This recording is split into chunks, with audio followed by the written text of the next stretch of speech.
ये है hard muscle building workout plan का डे 6 और आज हम लगाएंगे लेग और काफ। वर्कआउट करने से पहले मैं अच्छी तरह से वार्म अप और स्ट्रेचिंग करूंगा ताकि मेरी जो बॉडी है, मेरी जो मसल हैं वो वर्कआउट करने के लिए तैयार हो जाएं।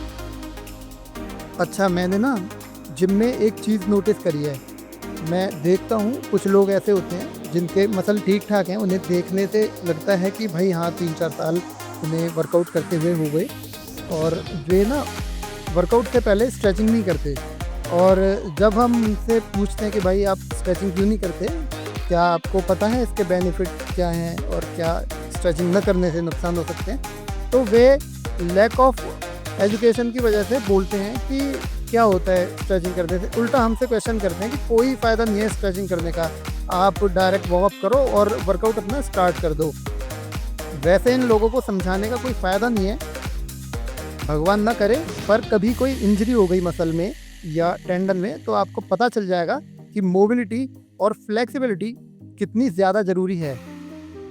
मसल बिल्डिंग का मतलब खाली यही नहीं है कि आपके लंबे चौड़े डोले हैं, मोटे और चेस्ट अच्छी बनी हुई है, बल्कि आपके मसल कितने फ्लेक्सिबल हैं, आपकी बॉडी कितनी ज़्यादा लचीली है। इन सारी चीज़ों को देख के ना एक आदमी को हेल्दी या फिर उसे फिट बोला जाता है। मेरा ये मैसेज है उन सभी बिगनर्स के लिए जो जिम जाते हैं। हर वो आदमी जिसकी मसल बहुत अच्छी खासी है, ज़रूरी नहीं है कि उसकी एजुकेशन भी अच्छी खासी हो या फिर उसे नॉलेज अच्छी खासी हो। अगर आप चाहें तो वार्म अप में 5 या 10 मिनट साइकिलिंग भी कर सकते हैं। खाली साइकिलिंग करने से ही आपके क्वाड बहुत मजबूत और बहुत मस्कुलर हो सकते हैं। कभी आप साइकिलिंग करने वाले बंदों के क्वाड देखना कैसे होते हैं।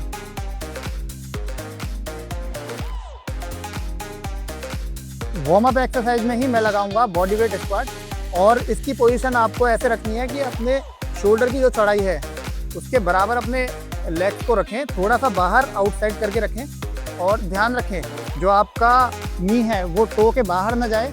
जिनको भी ऐसी परेशानी हो या जो स्क्वाट करते टाइम जिनका नी बाहर जाता है, वो अपने हील के पीछे किसी भी तरह की छोटी प्लेट का इस्तेमाल करें। आप प्लेट रखें तो आपकी मूवमेंट ऐसी हो जाएगी।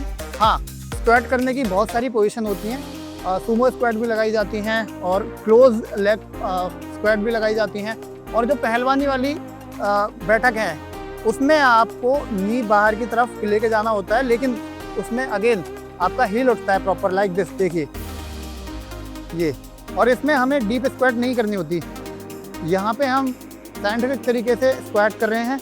तो ध्यान रखें जो आपके पंजों की रेंज है वो इसी तरह से होनी चाहिए, और बॉडी एकदम स्ट्रेट, हल्का सा ग्लूट्स पीछे निकाल के, like this, 1 2। Body weight squat के आप 3 सेट और 30-35 रैप लगाएं। मेरे लेग्स की पहली एक्सरसाइज है बारबल स्क्वाट। इसके लगाऊंगा मैं 4 सेट 8 से 12 रैप। जिन्हें भी लोअर बैक में पेन रहता हो वो बेल्ट लगा के भी स्क्वाट कर सकते हैं। बेल्ट लगाने से बैक हमारी टाइट हो जाती है, तो फिर ना उसका झटके का डर ख़त्म हो जाता है। जिनके भी लेग्स बहुत ज़्यादा लंबे हैं या फिर वे सही से स्क्वाट कर नहीं पाते, तो वे लेग प्रेस या फिर हैक स्क्वाट वाली मशीन भी यूज़ करके आप अपने क्वाड को ट्रेन कर सकते हो।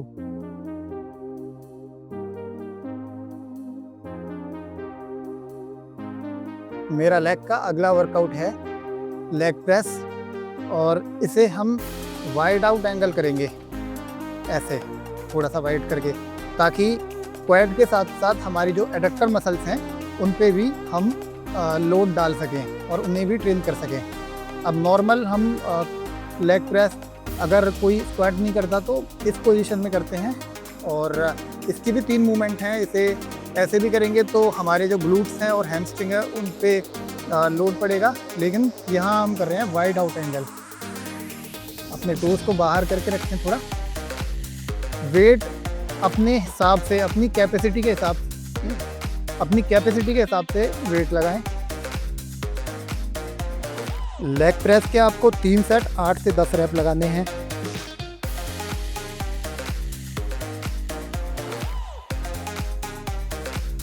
मेरा अगला वर्कआउट है वॉकिंग लंजेस। ये glute, inner thigh, outer thigh और क्वाड्स के लिए बहुत ही ज़बरदस्त एक्सरसाइज है। इसके आप 3 सेट 8-10 रैप करेंगे। क्वाड की अगली एक्सरसाइज है लेग एक्सटेंशन। इसके 3 सेट करेंगे 8 से 10 रैप। रेंज ऑफ मोशन का पूरा ध्यान रखेंगे, पूरा नीचे जाना है और प्रॉपर ऊपर उठाना है। जो रेक्टस फ्यूमोरिस स्क्वाट करने से अच्छी तरह ट्रेन नहीं हो पाती, वो लेग एक्सटेंशन में प्रॉपर ट्रेन होती है। अगली एक्सरसाइज है हैमस्ट्रिंग की। इसके 4 सेट करेंगे 8 और 12 रैप के बीच।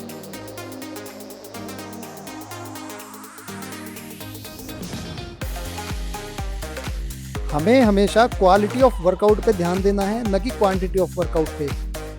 मतलब ज़्यादा वर्कआउट लगाने की जगह वर्कआउट बेशक कम लगाओ, लेकिन रेंज ऑफ मोशन ठीक हो और प्रॉपर माइंड कनेक्शन के साथ। लेग्स की लास्ट एक्सरसाइज है सीटेड काफ रेस।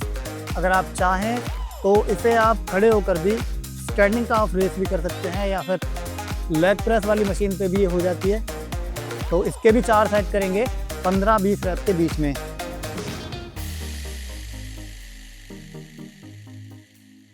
डोर्सी फ्लेक्शन और प्लांटर फ्लेक्शन दोनों का ध्यान रखें। पूरा नीचे जाएं और पूरा ऊपर उठाएं।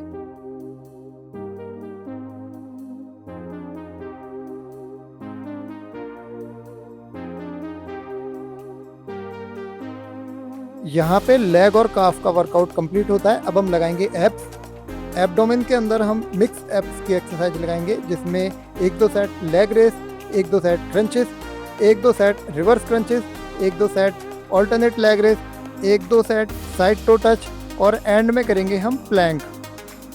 प्लैंक पूरी कोर को मजबूत करने के लिए बहुत ही ज़बरदस्त एक्सरसाइज है। आप जितनी ज़्यादा देर तक होल्ड कर पाओ उतना ही बेहतर रहेगा। बशर्ते प्लैंक करते टाइम आप अपने ग्लूट्स को ज़्यादा पीछे की तरफ कर्व ना करें, अपनी बॉडी को बिल्कुल प्लेन रखें और आगे की तरफ प्रेशर डाल के रखें अपर बॉडी का।